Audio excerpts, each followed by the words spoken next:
Bueno, hoy 29 de mayo del 2020 vamos a hablar en una primera parte de fármacos hipolipemiantes y una segunda parte de digitálicos. Arrancamos con hipolipemiantes. Bueno, los lípidos son un grupo heterogéneo de biomoléculas que tienen en común ser hidrófobas, que significa que son insolubles en disolventes polares como el agua, y lipofílicas, que son solubles en disolventes apolares.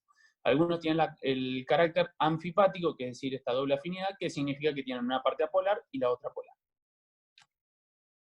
Las funciones de los lípidos en el organismo funcionan como reserva energética potente, tienen funciones estructurales como la membrana plasmática celular, con la bicapa fosfolipídica, como aislante térmico en el panículo adiposo y aislante mecánico en lo que es la piel, principalmente en las manos y los pies, funciones hormonales y funciones digestivas en la absorción de sales biliares y vitaminas.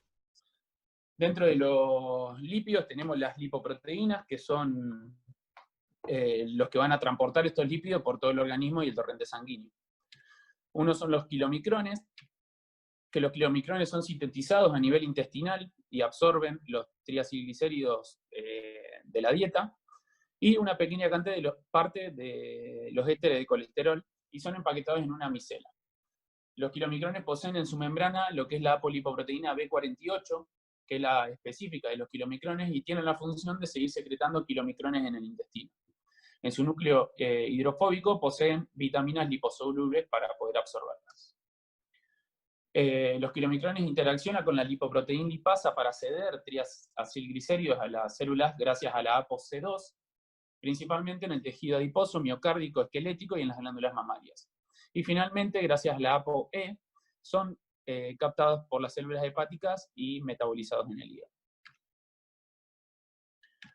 Después tenemos las lipoproteínas de muy baja densidad, o la que denominamos VLDL. Los triacilglicéridos son sintetizados en el hepatocito luego de que son captados, captados de los kilomicrones, y son incorporados a la VLDL, junto con ésteres de colesterol, y están cubiertos por la ApoB100, que es característica de la VLDL, IDL y LDL, y la ApoC y ApoE, que son seguidas por la HDL. Interaccionan con la lipoproteína lipasa gracias a la ApoC2, generando la hidrólisis de los triacilglicéridos y posteriormente depositarlos en el endotelio. Y finalmente, una vez que depositan estos triacilglicéridos en el endotelio, se convierten en IDL y ya no tienen más la ApoC. La IDL, o lipoproteína de densidad intermedia, son partículas de alto contenido de colesterol, pequeña cantidad de triacilglicéridos, y contienen la ApoB100 igual que la VLDL y la ApoE, que es seguida por la HDL. Los últimos triacilglicéridos son hidrolizados por una lipasa hepática gracias a la ApoE, y esta es de vuelta a la HDL y se termina convirtiendo en LDL.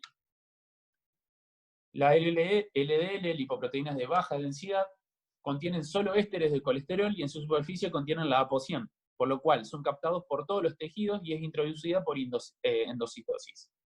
Luego esos componentes son hidrolizados por enzimas lisosomales, generando aminoácidos, colesterol y ácidos grasos.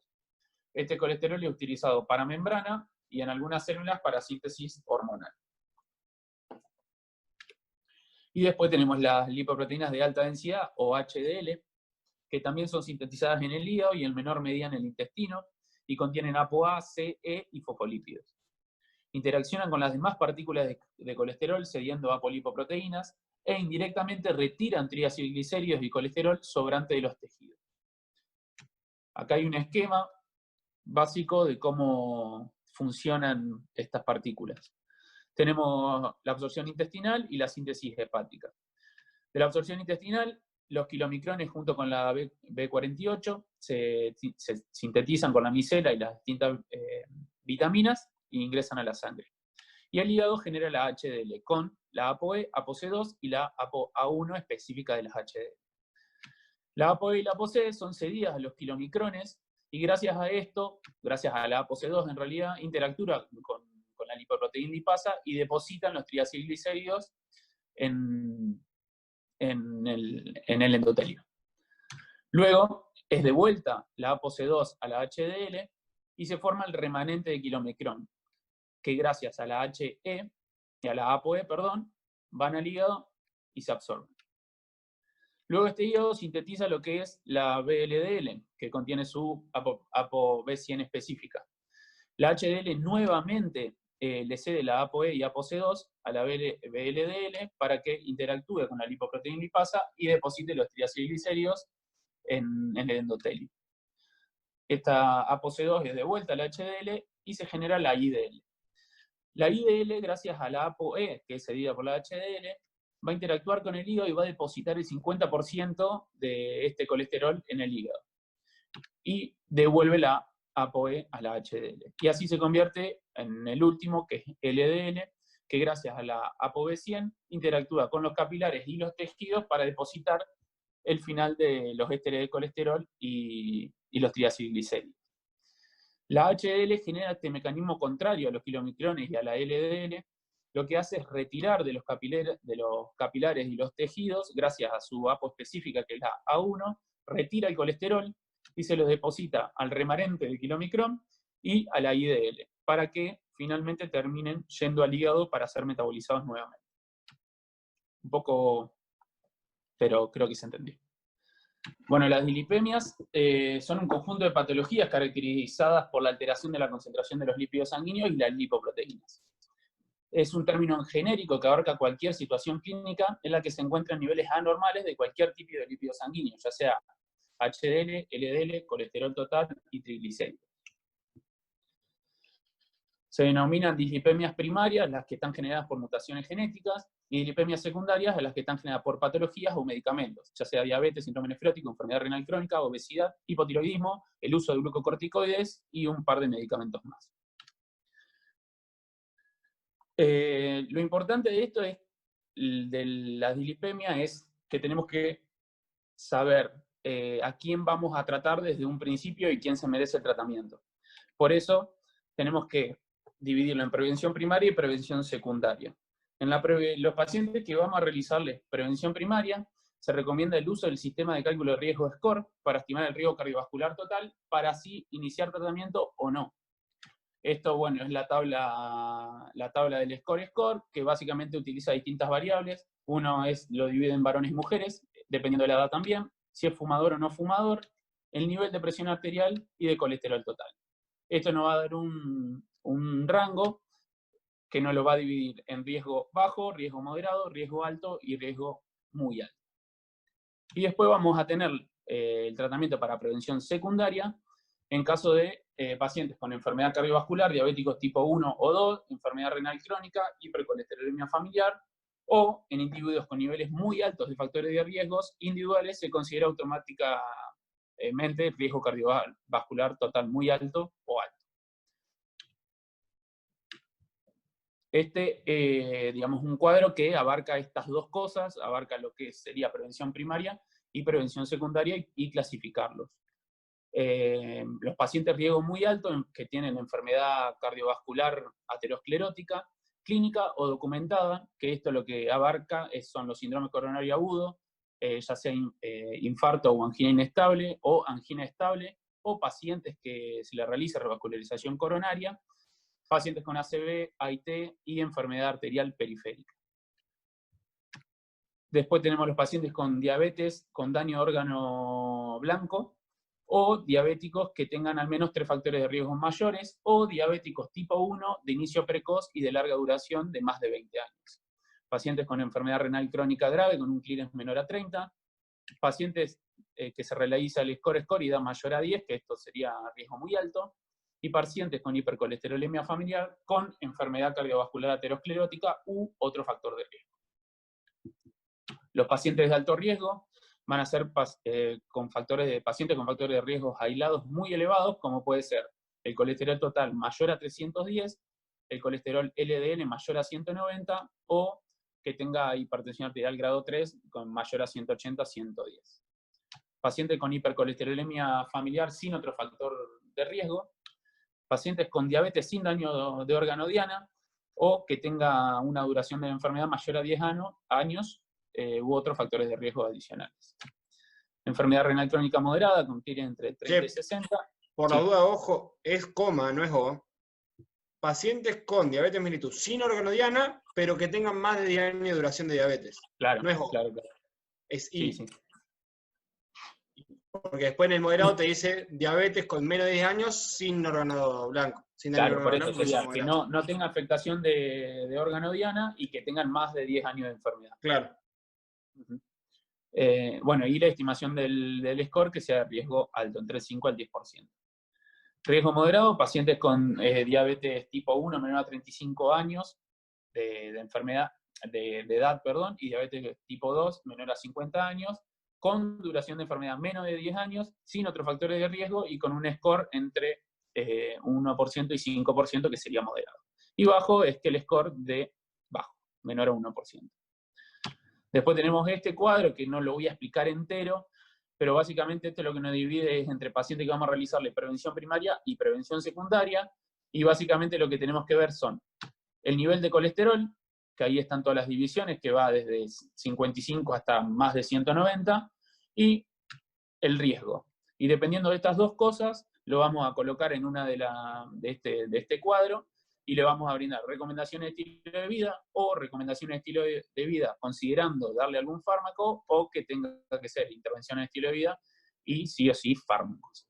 Y en prevención secundaria, que ya tienen riesgo muy alto, en el único caso que habría que hacer recomendación de estilo de vida y se puede no dar fármacos es los pacientes de riesgo muy alto que tengan menor a 55 de colesterol. Todo el resto tienen que medicarse. Bueno, esta de la guía 2019, básicamente puse estos dos cuadros que dicen lo mismo, pero lo importante del primer cuadro es que tiene la evidencia. Lo que nos dice es que paciente para prevención secundaria con riesgo cardiovascular muy alto, para prevención primaria con riesgo cardiovascular muy alto, sin hipercolesterolemia familiar, y prevención primaria con hipercolesterolemia familiar, el objetivo va a ser menor a 55 de LDL, 55 miligramos por decilitro, en esos tres. Lo otro va a ser en pacientes con riesgo alto, tenemos que disminuirlo menos de 70 miligramos por decilitro, en con riesgo moderado, menor a 100 miligramos por decilitro, y en riesgo bajo, menor a 100 miligramos, 116 miligramos por decilitro. Y lo otro que aclara en esta guía es que los pacientes con enfermedad cardiovascular aterosclerótica que tienen un segundo evento vascular a los 2 años siguientes, que no necesariamente tiene que ser el mismo, es decir, puede ser un infarto y una ACV, mientras tomaban la estatina a dosis máxima tolerada, el objetivo de LDL va a ser menor a 40. Imposible llegar. Bueno, Y vamos a una hablar cosa ahora que hablamos ayer con Licha, que el score lo usamos para el paciente que no tuvo eventos. Porque el por eso, paciente es que todo ya para tuvo un prevención evento primaria. ya es un paciente que es de muy alto riesgo. Sí, sí. El score es para el paciente sin evento, que vos querés decir, bueno, ¿qué tantas chances tiene de hacer un evento cardiovascular ACV, infarto, qué sé yo, a 10 años? Claro. 10%, más de 10%, entre 10 y 5, entre 5 y 1 y menos de 1. Sí, sí, que se lo deberíamos hacer todo paciente que llega al consultorio, hacérselo. Sí, Y ver en claro, qué claro, eso es por consultorio. Uh-huh. Sí, Vamos. porque todos los que vemos nosotros en coronaria básicamente se van a ir Ya tuvieron un medicados evento. porque es prevención secundaria. Sí. El único caso es que si tienen menor a 55 se puede considerar no darle medicación, es lo que dice el cuadro. Pero no sé si alguien va a tener menos de 55. Tuvimos un caso que tenía 69. Va, el único que vi yo, pero había que medicarlo igual. Bueno, las estatinas. Las estatinas son un grupo de fármacos que inhiben de manera competitiva a la enzima 3-hidroxi-3-metilglutaril coenzima A reductasa, que esta es la encargada de la biosíntesis de colesterol en el hígado e impide la conversión de acetoacetil-CoA a mevalonato. Estas son todas las reacciones que se realizan en el hígado para llegar a concluir al colesterol, y acá es donde actúa la enzima en esta conversión de acetol-CoA y mevalonato, y esta es la que se bloquea.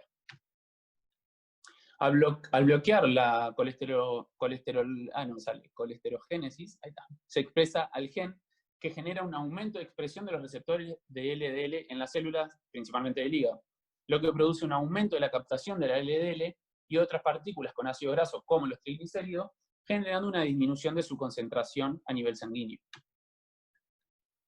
Los efectos en los lípidos de las estatinas reducen, dependiendo el régimen que utilicemos, la LDL con un régimen de alta intensidad, que ahora ya lo vamos a ver, reduce más de un 50%, y con un régimen de intensidad, de intensidad moderada, entre el 30 y el 50%. Los triglicéridos se reducen entre el 20 al 30% del valor basal, la HDL aumenta en un 5 a 10% de su valor basal, y lo que tienen las estatinas son los efectos pleiotrópicos, que estos significan otros efectos indirectos al disminuir el colesterol, y no directamente desde el colesterol. Se demostró en los distintos trabajos una reducción del infarto ACV y de incidencia de revascularización en un 22% por cada 40 miligramos por decilitro de reducción de LDL. Se demostró una reducción de la mortalidad de cualquier causa en un 10%. Lo que hace también es mejorar la función endotelial, porque al disminuir la densidad de la sangre aumenta el óxido nítrico y genera vasodilatación, entonces lo mejora. Se genera una estabilización de la placa aterosclerótica, disminuyendo el infiltrado de los monocitos a las paredes arteriales. Tiene un efecto antiinflamatorio, se demostró que también disminuye la concentración de la proteína C reactiva. Reduce la agregación plaquetaria, disminuye el fibrinógeno plasmático y aumenta la neovascularización en tejido isquémico. Acá tenemos un poco lo que son las interacciones medicamentosas. Las estatinas se metabolizan en el hígado por el citocromo P450 del 3 a 4, y si los mezclamos con estas medicaciones aumenta el riesgo de miopatía y rabdomiólisis, que ahora vamos a ver el efecto adverso. Básicamente no tenemos que mezclarlo con el fármaco antiinfeccioso, que son los antimicóticos como el itraconazol, ketoconazol, la eritromicina, claritromicina, y los inhibidores de la proteasa del HIV. Con antagonistas del calcio como el verapamilo, diltiazemia, amlodipina, y otros que pueden ser la ciclosporina, la miodarona y el gemfibrosilo, que vamos a ver más adelante también. Las contraindicaciones de las estatinas en pacientes con patología hepática crónica o aumento no explicable de las transaminasas, ya que genera hepatotoxicidad, pero vamos a hablar. Mujeres embarazadas con voluntad de gestación y en los pacientes pediátricos. Como efecto adverso, las estatinas pueden generar hepatotoxicidad. Esto lo denominamos elevación significativa, más de 3 veces del nivel basal, principalmente de la GPT, y se debe realizar en 2 mediciones distintas. Este efecto se ve entre el 0,5 al 2% de los pacientes de incidencia. Mialgia se genera entre el 10 al 15%, miositis entre el 0,01% a 0,1%, y la rabdomiólisis se genera entre 1 a 3 casos en 100.000 pacientes por año. Y esto se ve con dolor muscular intenso, aumento de la CPK, mioglobinuria y algún grado de insuficiencia renal, que puede ser fatal. Elevación leve y no significativa de la hemoglobina glicosilada. Aumento del riesgo de ACV hemorrágico, que esto fue un poco contradictorio, en algunos trabajos se vio aumentado y en otros no había alteración significativa, así que es contradictorio. Aumento de la proteinuria no significativa, constipación, náuseas y vómitos, insomnio, cefalea y astenia, y erupción cutánea con atopías. ¿Qué debemos hacer? Digamos, ¿qué conducta tomar ante los efectos adversos? En la hepatotoxicidad, si la GPT aumenta menos de 3 veces el nivel basal, se debe continuar con el tratamiento y se hace un control a las 4 o 6 semanas con hepatograma. Y si la GPT aumenta más de 3 veces el nivel basal, interrumpir la medicación o reducir la dosis y reevaluar en las siguientes 4 o 6 semanas con hepatograma. En el caso de las miositis y rabdomiólisis, si la CPK aumenta más de 10 veces, se debe suspender el tratamiento. Si la CPK aumenta pero menos de 10 veces el valor basal y el paciente tiene síntomas, se debe suspender el tratamiento. Si aumenta menos de 10 veces el valor basal y el paciente no tiene síntomas, se hace el monitoreo cada 4 a 6 semanas. Y si la CPK aumenta menos de 4 veces y el paciente tiene síntomas persistentes, se debe suspender el tratamiento.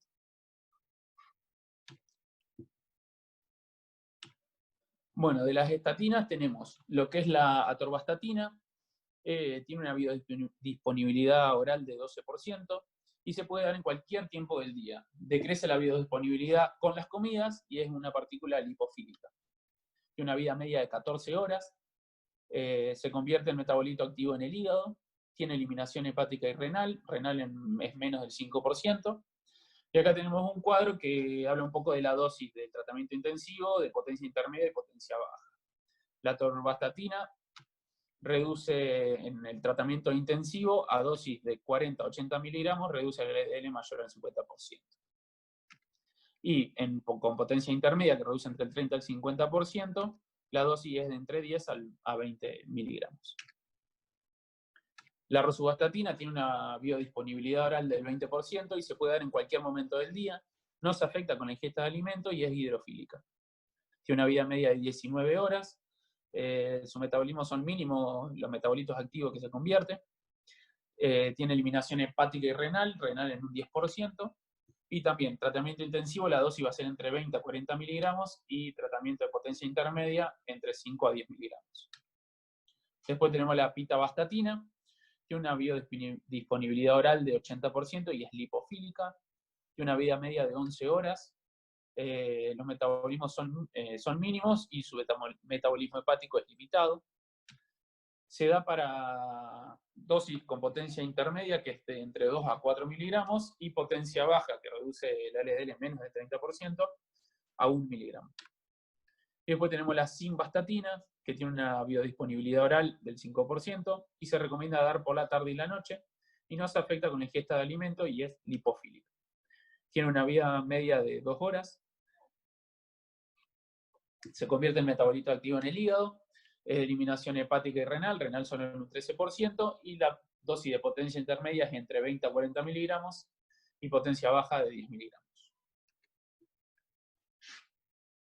Bien, ahora vamos a hablar de los inhibidores de la absorción del colesterol. Básicamente el ezetimibe. El ezetimibe inhibe la absorción por el enterocito del colesterol biliar y del colesterol de la dieta, al inhibir la proteína transportadora intestinal, que es el nombre de la proteína, sin efectos en la absorción de los nutrientes solubles en grasa. Al inhibir la absorción en las vellosidades intestinales, reduce la cantidad de colesterol que llega al hígado. Y en respuesta al menor aporte, el hígado reacciona aumentando la expresión de los receptores de LDL, lo que produce aumento de la eliminación de la LDL en sangre. El ezetimibe se absorbe rápidamente a nivel intestinal, se convierte en metabolito activo, que es el glucuronato de ezetimibe, y reingresa a la circulación enteropática. Es independiente de la ingestión de alimentos. No se ajusta en insuficiencia hepática o renal. Los efectos en los lípidos: reduce la LDL en un 15 a 22%, aumenta el HDL en un 3%, reduce los triglicéridos en un 8% y el colesterol total en un 3%. Estas acciones se potencian con el tratamiento combinado con otros hipolipemiantes, principalmente con estatinas. Y tiene efectos en la morbilidad y mortalidad cardiovascular. El tratamiento combinado de simvastatina con ezetimibe demostró la reducción de eventos cardiovasculares en pacientes con estenosis aórtica en el estudio SEAS, en pacientes con enfermedad renal crónica en el estudio SHARP y en pacientes con síndrome coronario agudo en el estudio IMPROVE. La dosis viene en tabletas de 10 miligramos, las cuales se toman a cualquier hora del día con alimentos o sin ellos, y se dan 10 miligramos por día.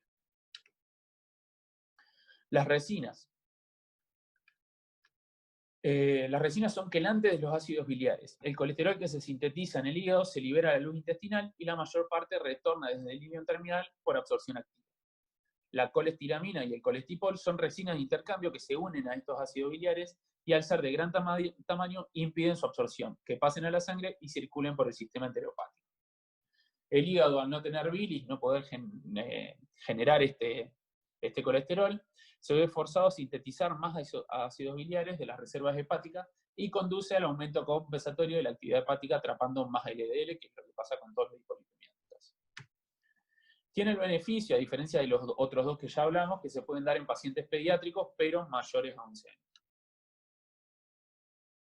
Sus efectos en los lípidos: a dosis máxima, que sería 24 gramos de colestiramina y 20 gramos de colestipol, se reduce la LDL en un 18 a 25%. A dosis habituales, que sería entre 8 a 12 gramos de colestiramina y de 10 a 15 miligramos de colestipol, reduce la LDL en un 10 a 18%. Aumenta la HDL en un 5%, y los triglicéridos pueden aumentar de manera transitoria. Como efectos adversos, los principales son los gastrointestinales, como flatulencia, estreñimiento, dispepsia y náuseas, y es un limitante importante en la práctica clínica de esta medicación.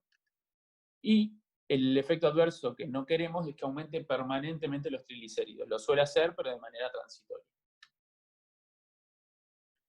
La presentación, la colestiramina, viene en granel con cucharas que miden 4 gramos o en paquetes individuales de 4 gramos.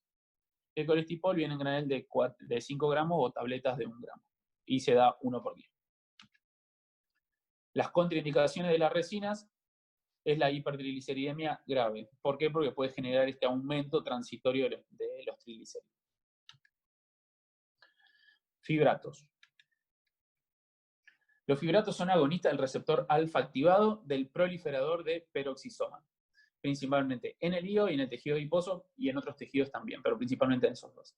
Y actúan a través de factores de transcripción que regulan diferentes etapas del metabolismo lipídico y lipoproteico. Esto lo que genera es aumenta la síntesis de lipoproteína lipasa de ApoA y disminuye la ApoC. Genera una reducción eficaz de la concentración de triglicéridos tanto en ayunas como en periodo postprandial. Como efectos adversos, los fibratos generan efectos gastrointestinales menores al 5%, erupciones cutáneas en un 2%, pueden generar miopatías y esto aumenta 5,5 veces el riesgo cuando se asocia a estatinas. Por eso esto se recomienda dar a una diferencia de 12 horas con las estatinas. Elevación de las enzimas hepáticas y riesgo de colelitiasis, pancreatitis, que es muy infrecuente, aumento de la creatinina sérica, puede aumentar la LDL en un 10% en pacientes con hipertrigliceridemia por aumento de la liberación de los ácidos grasos desde la VLDL. Los fibratos son de absorción bioral, se unen a proteínas plasmáticas y atraviesan la barrera hematoencefálica y placentaria, y se metabolizan en el hígado y se elimina vía renal, en un 60-90%. Sus efectos en los lípidos reducen los triglicéridos en un 50%, reducen la LDL en un 20%, aumentan la HDL en un 20%, y los efectos en la morbilidad y mortalidad cardiovascular.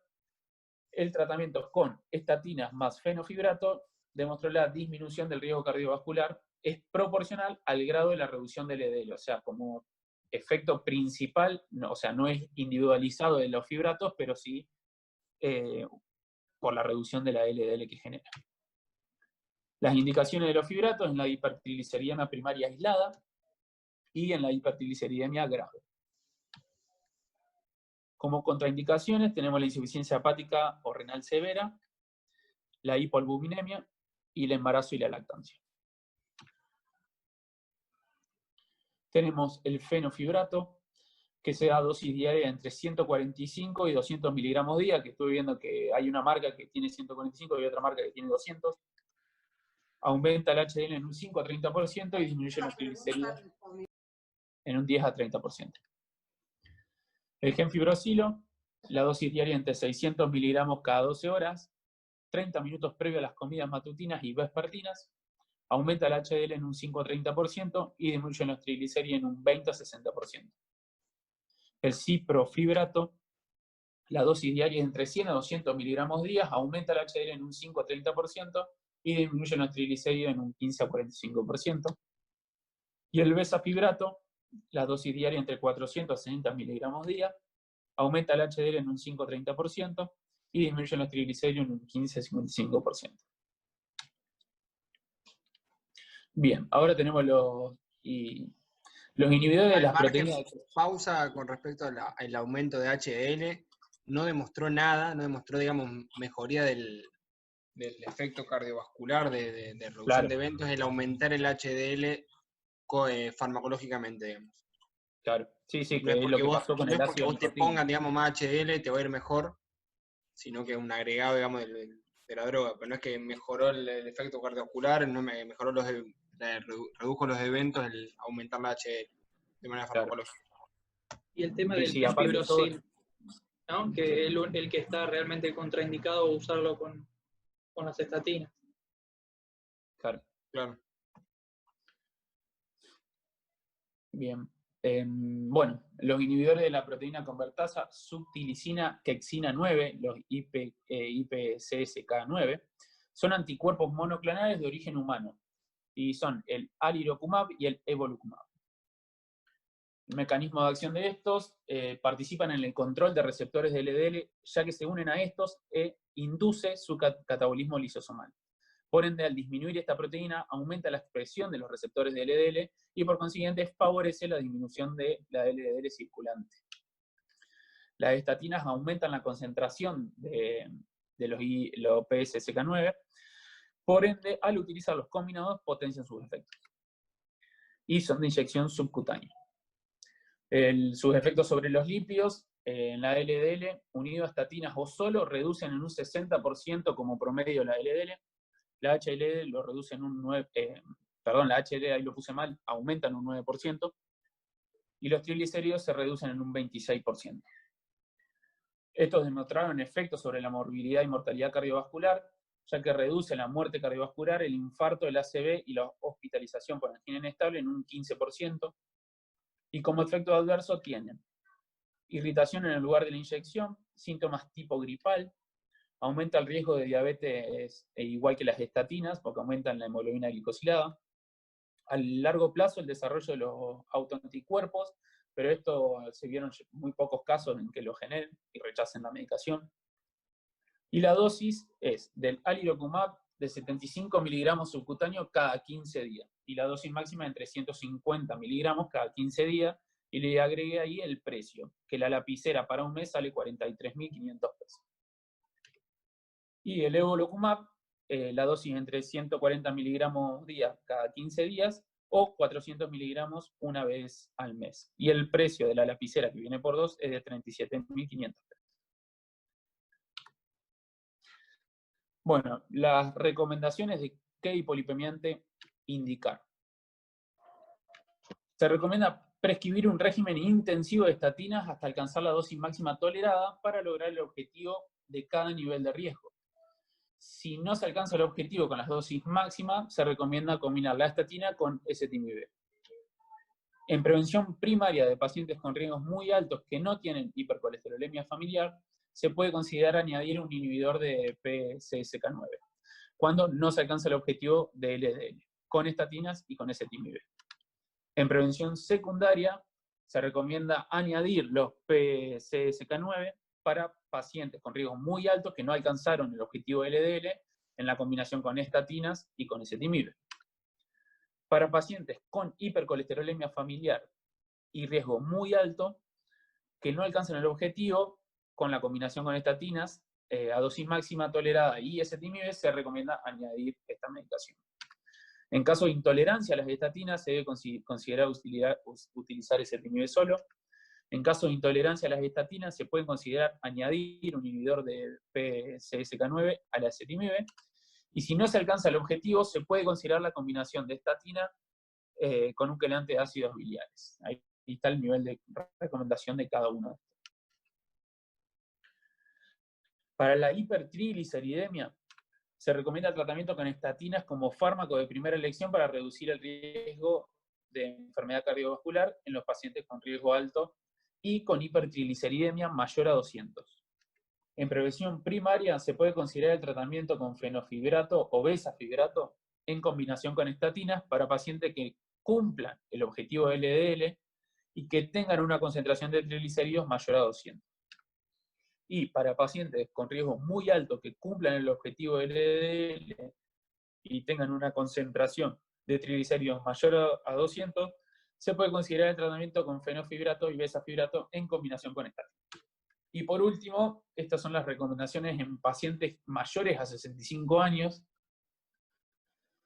Se recomienda el tratamiento con estatinas para adultos mayores con enfermedad cardiovascular aterosclerótica, igual que toxión primaria, de acuerdo con el nivel de riesgo en personas de edad menores a 75 años. Y se puede considerar el inicio el tratamiento con estatinas para prevención primaria en pacientes mayores a 75 años cuando tengan un riesgo alto o muy alto. Bien, ahora vamos a la segunda parte, que es digitalicos y no tiene nada que ver con esta charla.